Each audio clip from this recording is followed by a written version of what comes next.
인내하다라는 말을 한 번씩은 써보셨을 겁니다. 무슨 뜻이죠? 인내하다.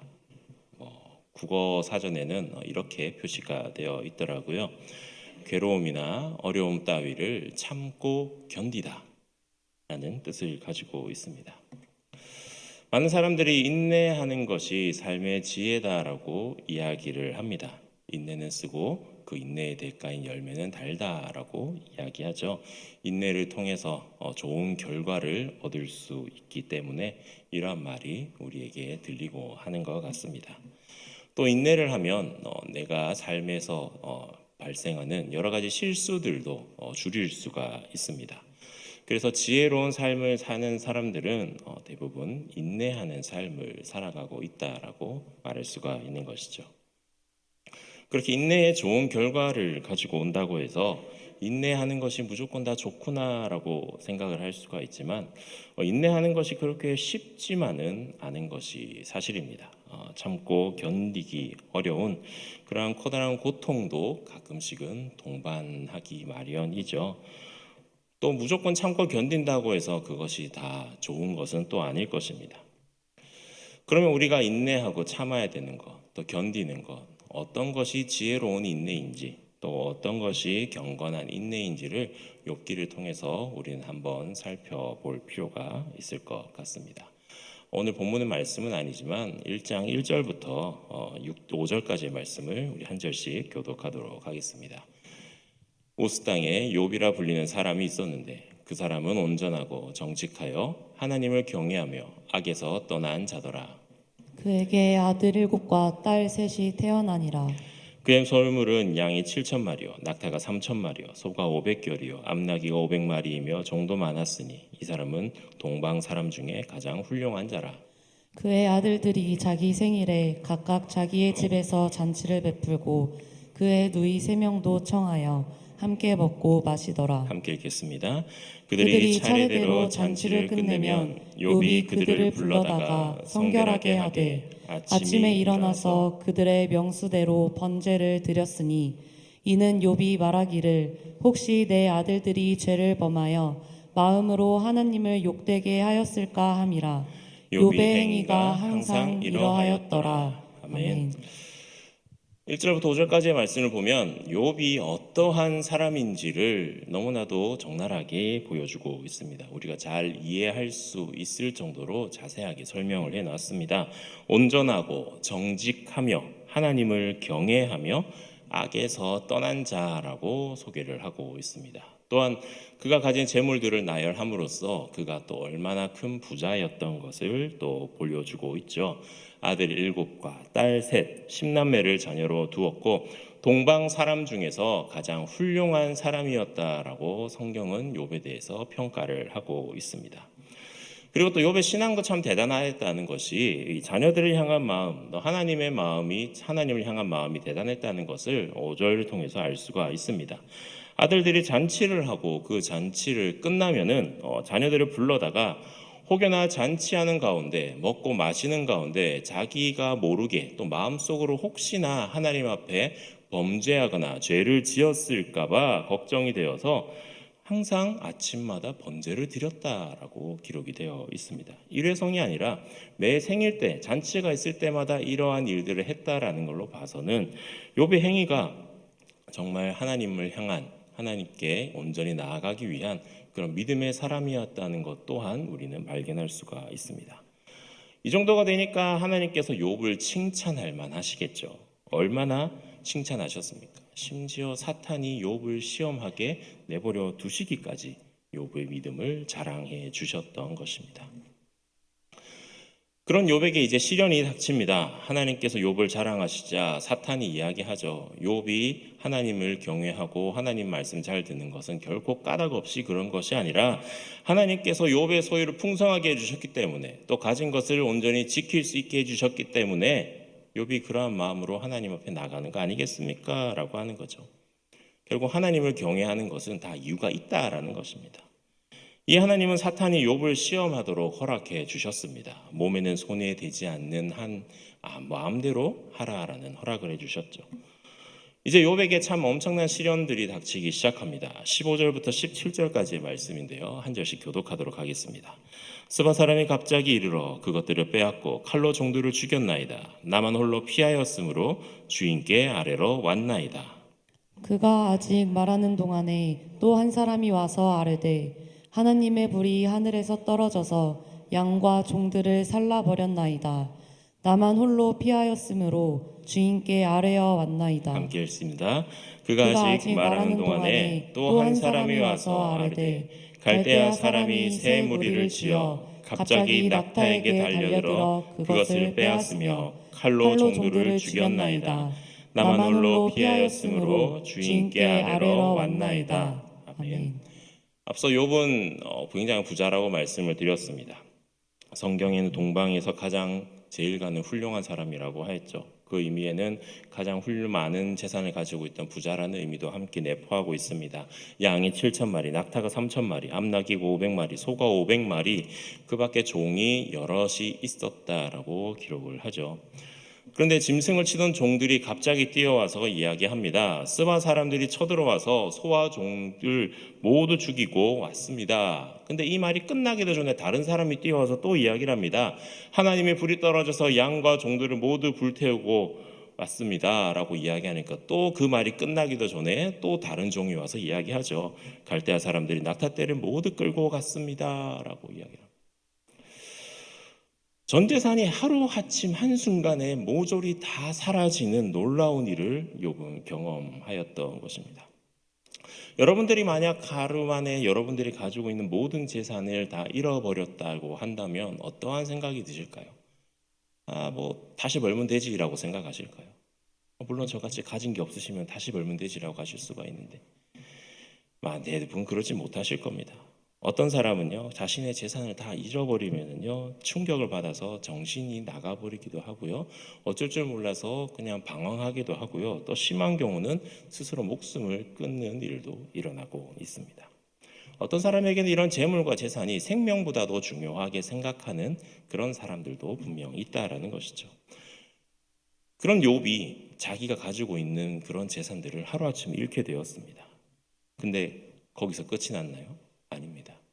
또 그런 재산들이 다 잃었다라는 보고가 끝나기도 전에 또 한 종이 뛰어옵니다. 18절과 19절 말씀을 같이 읽어보겠습니다.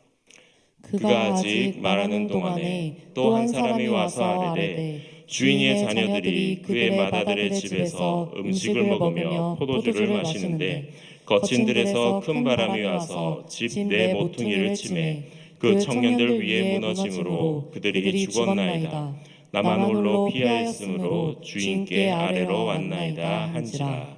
아멘. 욥에게는 10명의 자녀가 있었습니다.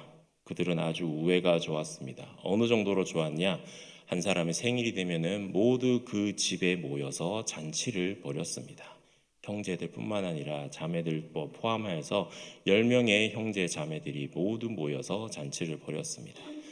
하루만 그런 것이 아니라 10명이 태어난 각각의 생일에 그렇게 다 모였을 것이죠. 최소한 1년에 10번 이상은 모였다라는 뜻입니다. 아마 오늘도 맏아들의 집에 맏아들이 생일이었던 것 같습니다. 그렇게 해서 모든 자녀들, 형제들이 다 모였죠. 그렇게 모여서 잔치를 벌이고 즐거운 시간을 보내고 있는데 갑자기 느닷없이 돌풍이 불어와서 내 기통이를 치고 집이 무너져 버리는 그런 일이 일어난 것입니다. 그래서 집이 무너져서 살아난 사람이 있느냐, 이 이야기를 보고한 종 외에 10명의 남매가 모두 죽었다라는 이야기를 듣게 됩니다.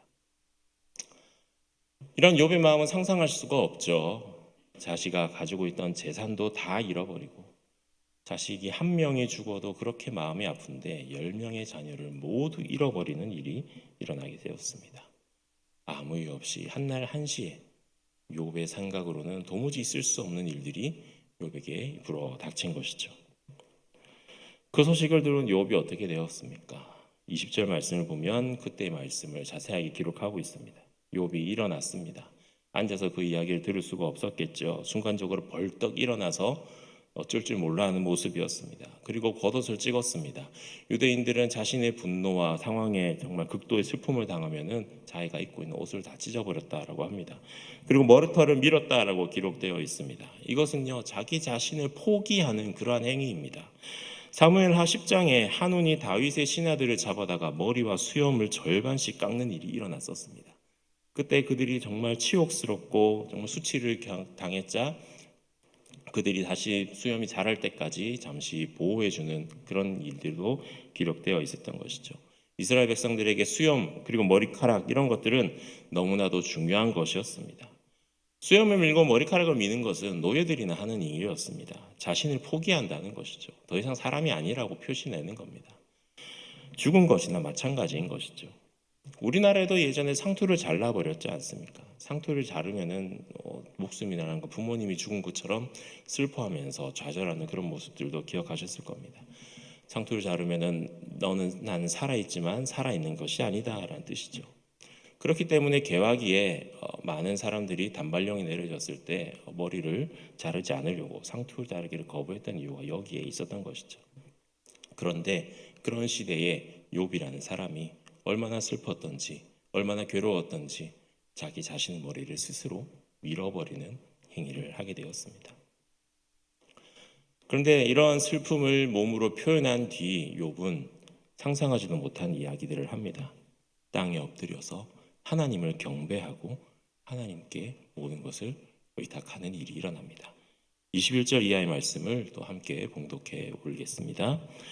이르되 내가 모태에서 알몸으로 나왔사온즉 또한 알몸이 그리로 돌아갈지어다. 주신 이도 여호와시요 거두신 이도 여호와시오니 여호와의 이름이 찬송을 받으실지이다 하고 이 모든 일에 욥이 범죄하지 아니하고 하나님을 향하여 원망하지 아니하리라. 아멘. 우리들로는 참 이해하기 힘든 행위입니다.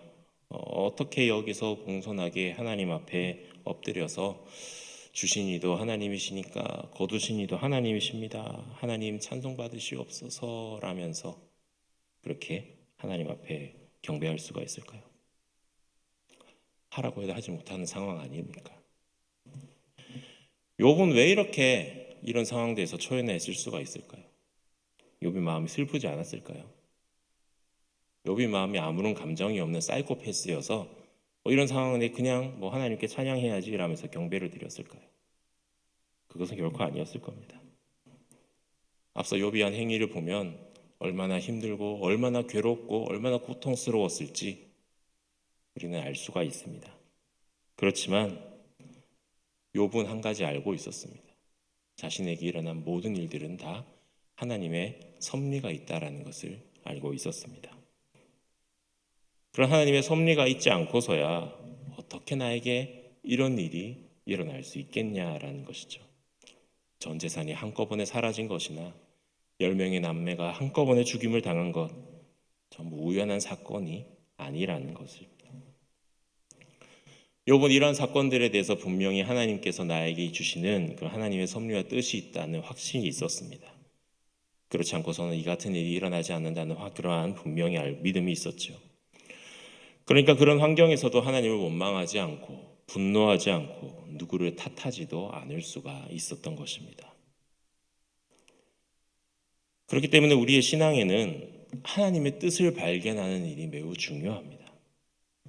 하나님의 뜻을 발견하지 못한다면 나에게 일어나는 그 모든 일들에 대해서 항상 불평만 하게 되고 항상 원망만 하게 되는 것입니다.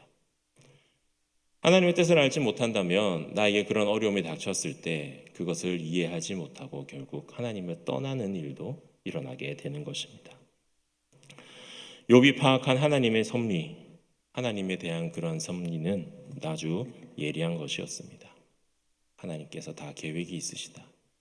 하나님께서 나에게 이러한 일들을 허락하신 것은 다 이유가 있다. 그러니까 누구를 원망한다던가 누구를 탓한다가 하는 그런 일들을 하지 않고 하나님 앞에 엎드려 경배할 수 있었던 것입니다. 이런 끔찍한 상황에서도 욥은 하나님께 원망하지 않았습니다. 그의 고백처럼 주신 이도 여호와시오 거두신 이도 여호와시오니 여호와께서 찬송 받으시옵소서라고 고백합니다. 이런 욥의 믿음에는 단순히 주고받는 기브 앤 테이크와 같은 그런 믿음이 존재하는 것이 아니라 초월자에 대한 전적인 신뢰가 담겨져 있다는 것을 우리는 발견할 수가 있습니다. 그런데 사탄의 시험은 여기서도 끝나지가 않죠. 이후의 내용을 살펴보면 하나님께서 모든 소유를 잃고 원망하지 않는 욥의 믿음을 또 한번 칭찬하자 사탄은 소유물을 잃었지만 자기 몸이 멀쩡하니까 하나님을 경외하는 것이다라고 주장을 합니다. 그래서 욥에게 또 다른 시험이 임합니다. 욥의 생명은 해치지 말라라는 하나님의 뜻에 합당한 시험. 욥의 몸에 심한 종기가 나게 되죠. 질그릇 조각으로 몸을 긁어도 시원치 않은 그런 처참한 육신을 얻게 됩니다. 이런 상황이 되자 욥의 주변 사람들은 다 떠나가게 됩니다. 특히나 아내도 그럴 거면 차라리 시원하게 하나님을 욕하고 죽어라라고 저주를 퍼붓고 가죠. 사람은 재산을 잃어도 살아갈 수가 있습니다. 또 벌면 되겠죠.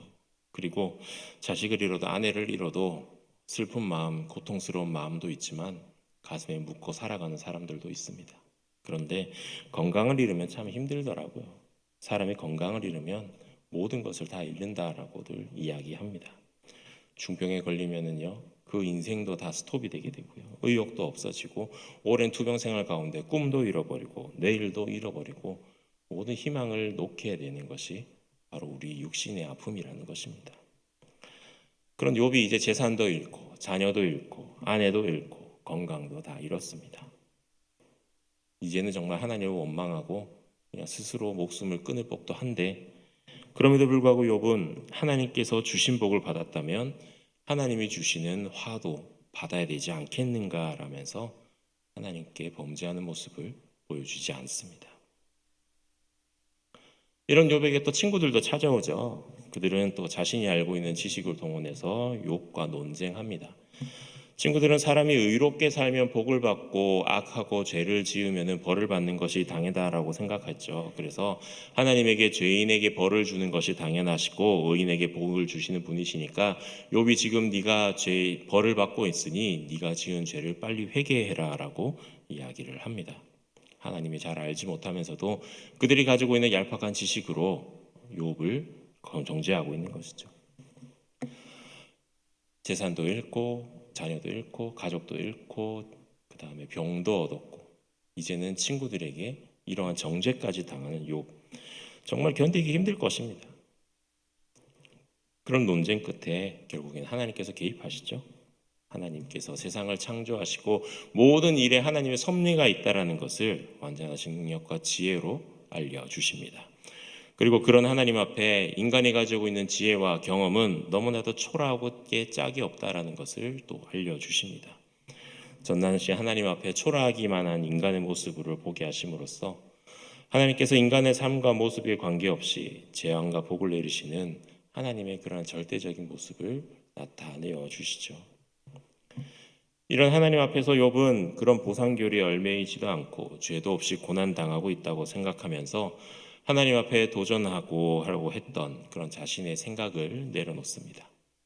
그리고 어떤 상황에서도 하나님을 신뢰하겠다라고 또 신뢰하는 마음으로 인내하겠다라고 다짐합니다. 사실 욥의 주제는 그렇습니다. 하나님을 온전히 신뢰하고 인내해야 된다라는 것이죠. 그런데 우리가 세상에 살아가면서 욥처럼 이런 고통이 찾아왔을 때 정말 하나님을 전적으로 신뢰하면서 인내할 수 있을까요? 아마 어렵을 겁니다.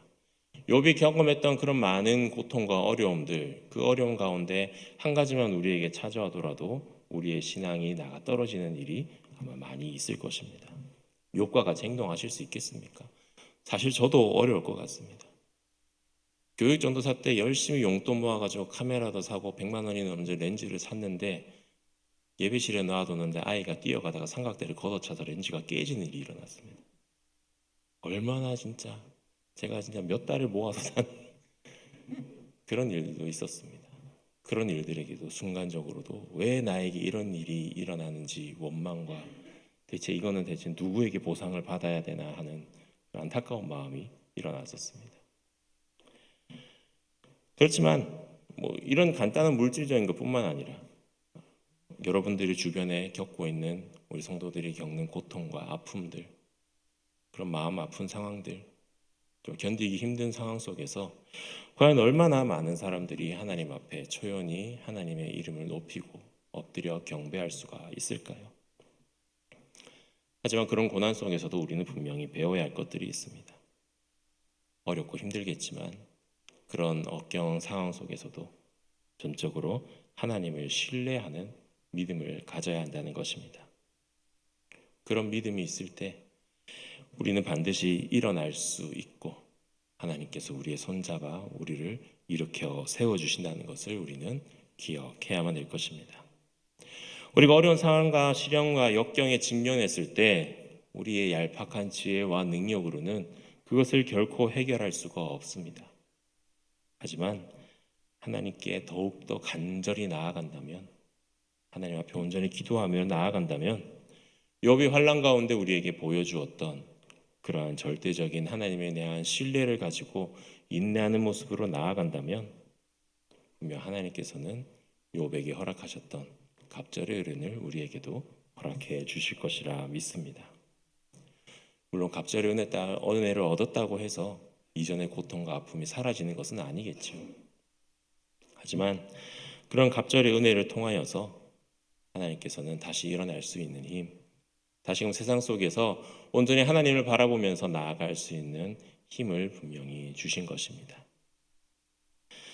날이 밝기 전에 가장 어둡다라고 늘 흔히 이야기하죠. 인생의 어려운 시련을 극복하고 나아간다면 반드시 하나님께서 우리에게 밝은 빛을 내려 주실 것입니다. 욥은 그것을 알았기 때문에, 어쩌면 그러한 것을 알고 있었기 때문에 그런 환난 중에도 온전히 하나님을 신뢰하면서 인내할 수 있었던 것이겠죠. 그런 욥의 지혜가 우리 가운데도 있어야 될 것입니다. 하나님은 우리의 삶을 그분의 주권적인 능력으로 다스리시는 분이십니다. 하나님은 선하시고 의로우시기에 우리의 삶을 온전히 하나님의 사랑으로 이끄십니다. 하지만 때때로 우리의 상황이 하나님의 진노 아래에 있는 것은 아닌지 의심이 들 때가 있을 것입니다. 그런 고통 속에서도 우리는 하나님을 바라보면서 인내하며 살아야 될 것입니다. 고통 속에서도 참고 견디는 것이 지혜로운 삶인 것은 알고는 있지만 그리 쉽지 않은 것 또한 우리는 알고 있습니다. 그렇지만 선하시고 의로우신 전능하신 하나님의 사랑을 신뢰하면서 인내하는 것, 욥기를 통해서 우리가 다시 한번 다짐하며 하나님 앞에 고백해야 될 우리의 믿음이라고 볼 수 있을 것입니다. 원하옵기는 그러한 인내를 온전히 하나님 앞에 고백하면서 전적으로 하나님을 믿고 의지하면서 여러분들이 처한 상황 속에서 인내하면서 나아가실 수 있는 저와 여러분들이 되시기를 간절히 소원합니다.